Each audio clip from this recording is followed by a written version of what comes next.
what I would do, I want to keep our country safe. I want to keep our country safe. What does that when mean? They're shooting, when they're chopping off the heads of our people and other people, when they're chopping off the heads of people because they happen to be a Christian in the Middle East, when ISIS is doing things that nobody has... En fait, parler de zones protégées, c'est soulever le problème de l'avenir de la Syrie. Avec l'arrivée de Trump au pouvoir, on a eu un projet, c'est celui de confier à un comité, une commission, si vous voulez, d'experts, de présenter pendant un mois à Trump une politique pour la crise syrienne. Ce qui est très compliqué. Parce que on a déjà entendu, il y a eu des fuites sur ces zones protégées.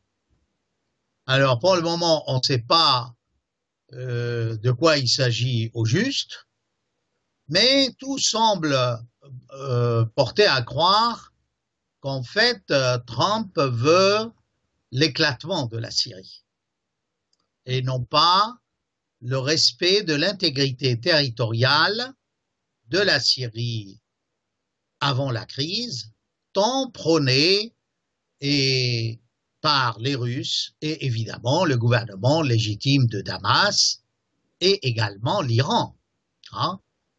Mais apparemment, ce n'est pas le cas de la Turquie, malgré les accords turco-russes et d'autres pays dans la région.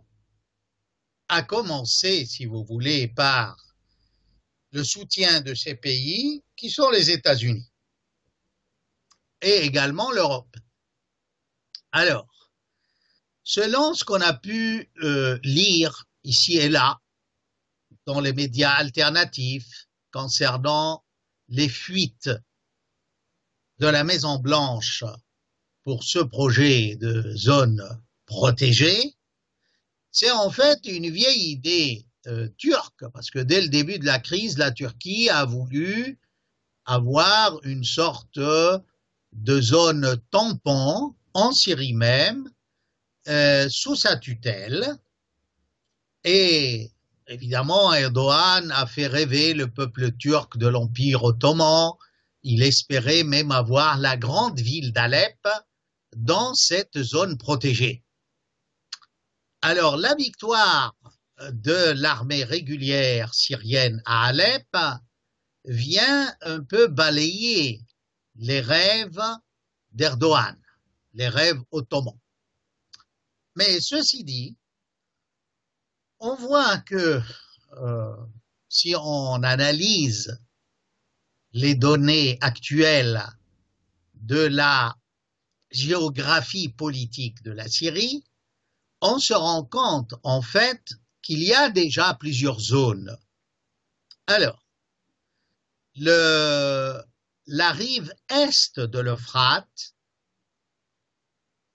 on trouve les Kurdes soutenus par les États-Unis, et non seulement, si vous voulez, des forces kurdes, mais il y a carrément un aéroport militaire Armelen. Armelen, c'est le nom d'un champ pétrolier en Syrie.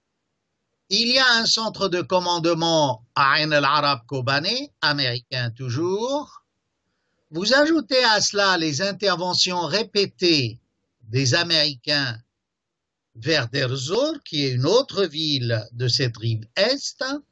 Donc on peut dire que toute cette région du nord est aujourd'hui sous hégémonie américaine et de la coalition occidentale, mais essentiellement américaine. Évidemment, il y a l'aéroport de Deir ez-Zor qui est toujours tenu par l'armée syrienne régulière.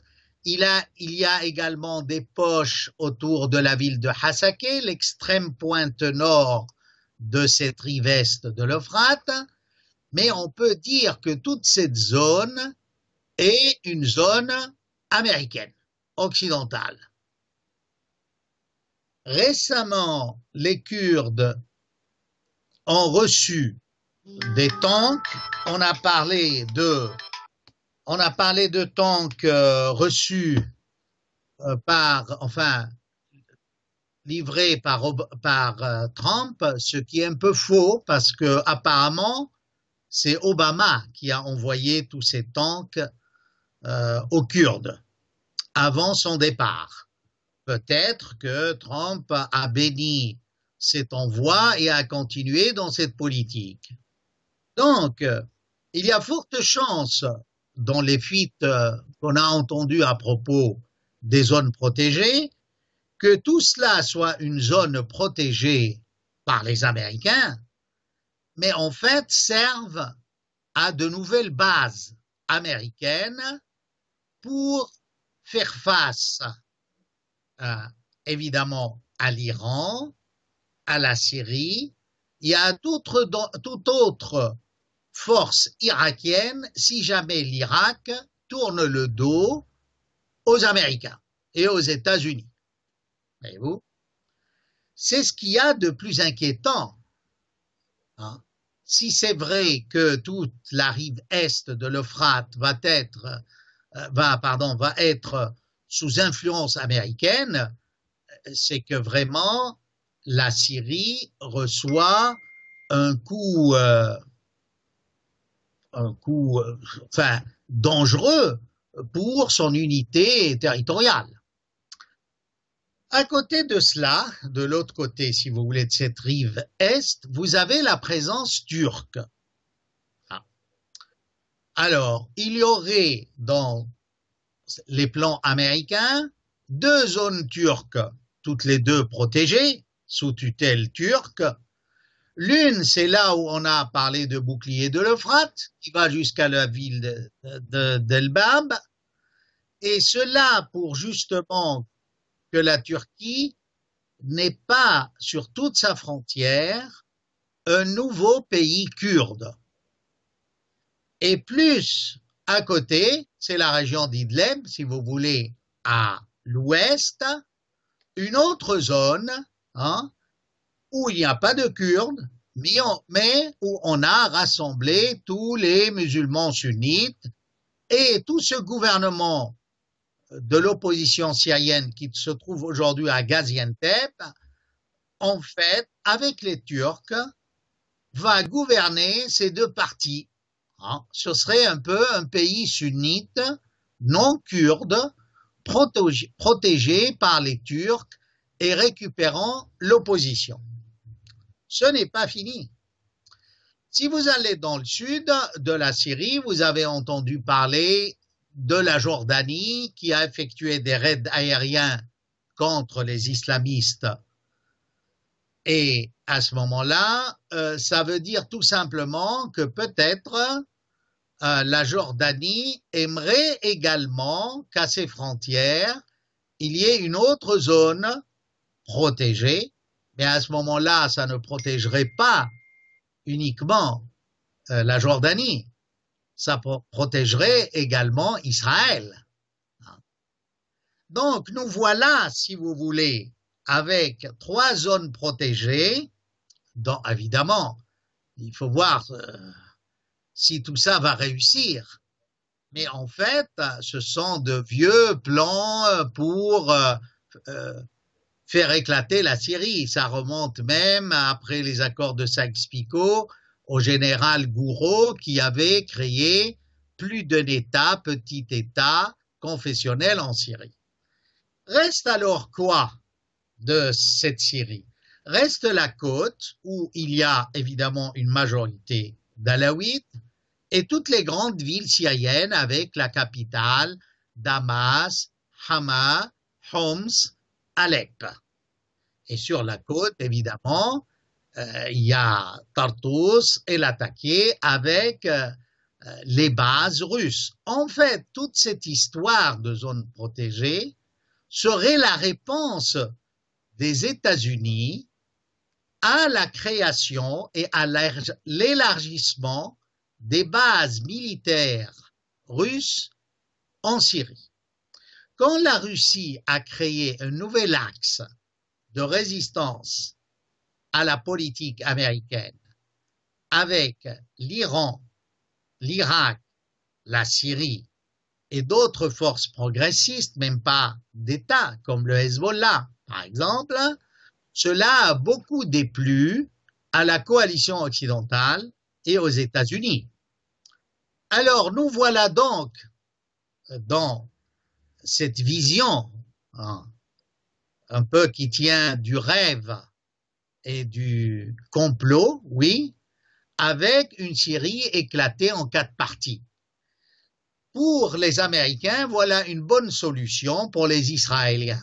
Comme ça, cette zone de protection au sud, hein, empêcherait que le gouvernement de Damas ne puisse mener de guerre ou d'accrochage ou d'aider vraiment le Hezbollah dans cette partie sud face à Israël.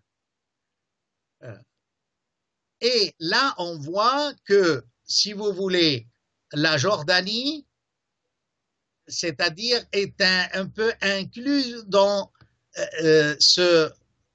cette nouvelle carte parce que la Jordanie a signé la paix avec Israël. En fait, c'est une solution pour la chose suivante, le fait que la Syrie, jusqu'à maintenant, n'a pas signé de paix avec Israël. Le Liban non plus.